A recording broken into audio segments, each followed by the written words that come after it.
The Court of Appeal is set to hear the case of a former Manchester gang member and convicted murderer.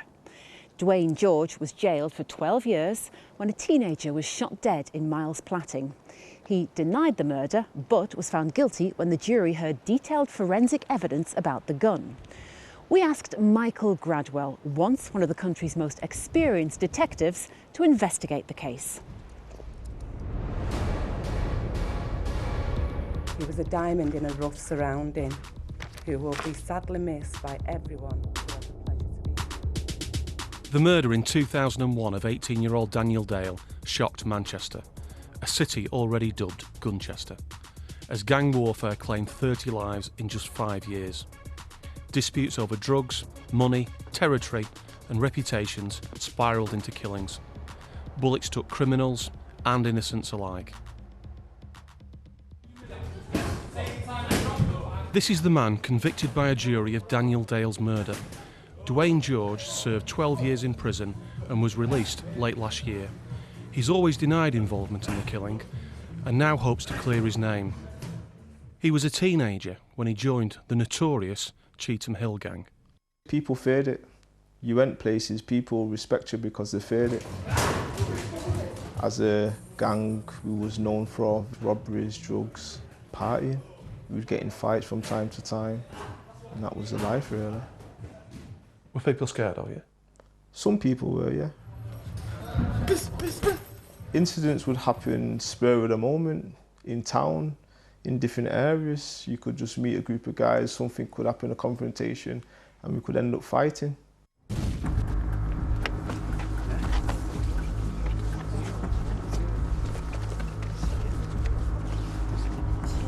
The events that led to Dwaine's imprisonment began here on the steps of Manchester Crown Court on the afternoon of Tuesday, the 24th of July, 2001. Another murder, but a different case. The White Boys are supporting the victim's family. It includes 18-year-old Daniel Dale, who is due to give evidence. Dwaine George is part of the Cheetham Hill gang, who are friends of the alleged killers. A noisy scuffle breaks out. One witness alleges Dwaine George made a death threat, but no one else corroborates him. George denies it.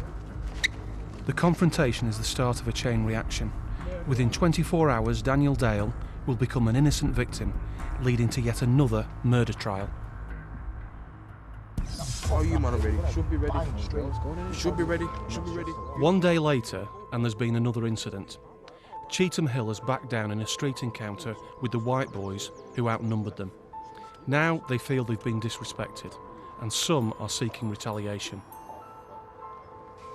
Dwaine George admits he was there, but says he argued against revenge.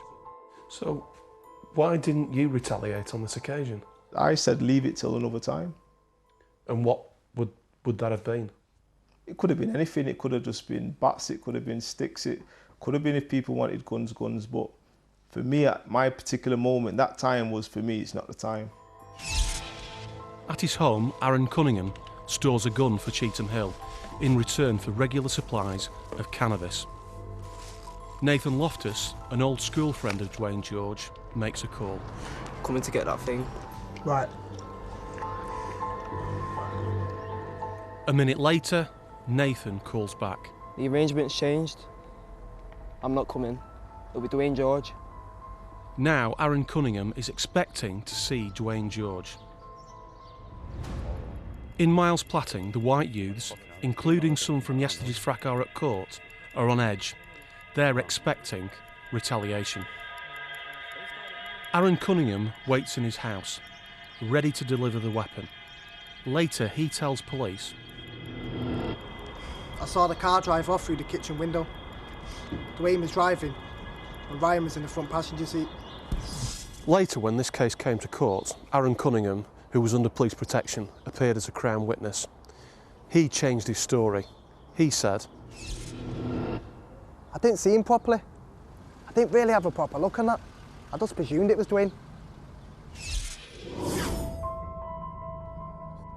The red Honda has already been seen once. Suddenly, it reappears further down the road.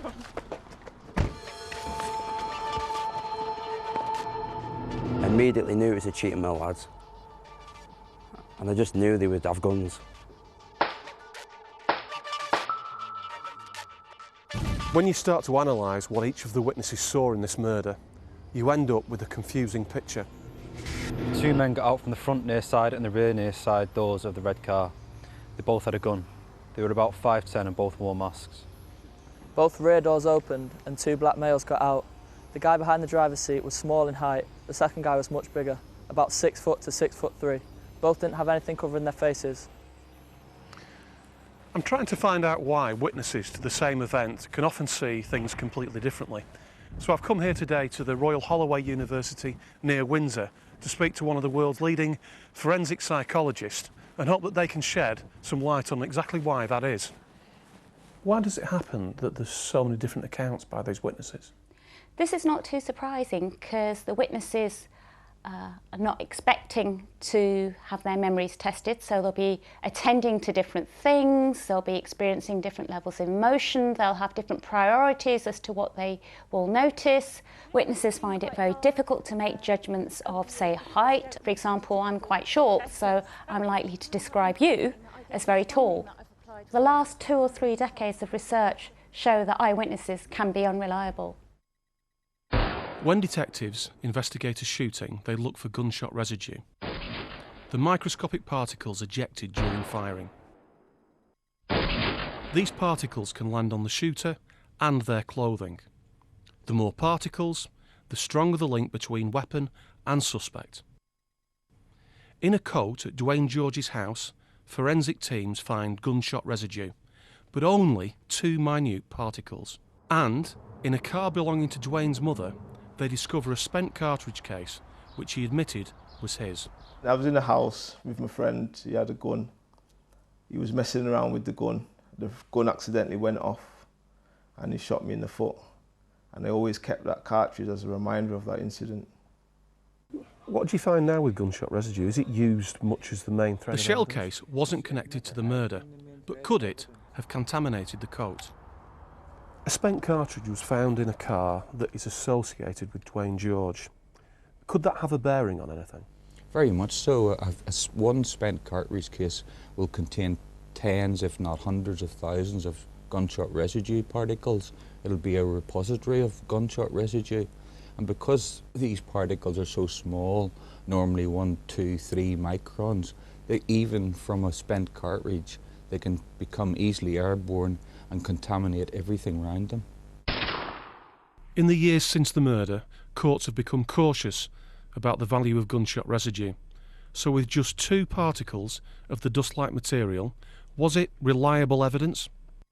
Today, if an investigation found this sort of gunshot residue evidence, as an expert witness, what would you be advising the police? I would be advising the police that those levels are so low that you really can't come to any conclusion. In effect, they're insignificant. Did you murder Daniel Dale? No. Do you ever think about the family of Daniel Dale? Yeah, all the time. Daniel himself? Yeah. Do you feel any responsibility for his death? I partly feel responsible because it was my group of friends that was actually responsible for this murder. Dwaine George's case was prepared by law students in Cardiff working for the Innocence Project, set up to free people wrongly imprisoned. He converted to Islam in jail and achieved a first-class honours degree in social sciences. He's out of prison, but he can't escape his past. What do you feel about the friends who've, you say, has let you rot in jail? There's definitely a sense of resentment. But at the same time, there was a code that we had amongst ourselves. We don't grasp. It was just an expected thing, it was a norm. That's why if you did crash, there would be such bad repercussions against your family, your loved ones, because it was a golden rule. And as much as now, as a mature adult, I see the fallacy of them values, they were the values that we lived by at the time.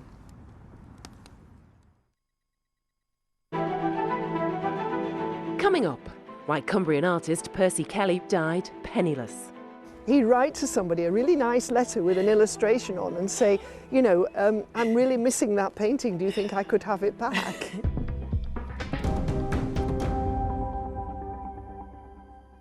There are just 4 weeks to go before the new inquests get underway into the deaths of the 96 Liverpool fans who died in the Hillsborough disaster in 1989. Their families want a different result from the original accidental death verdicts. After campaigning for a quarter of a century, they have spent the last few months in a desperate search for new witnesses and evidence, as Andy Gill reports.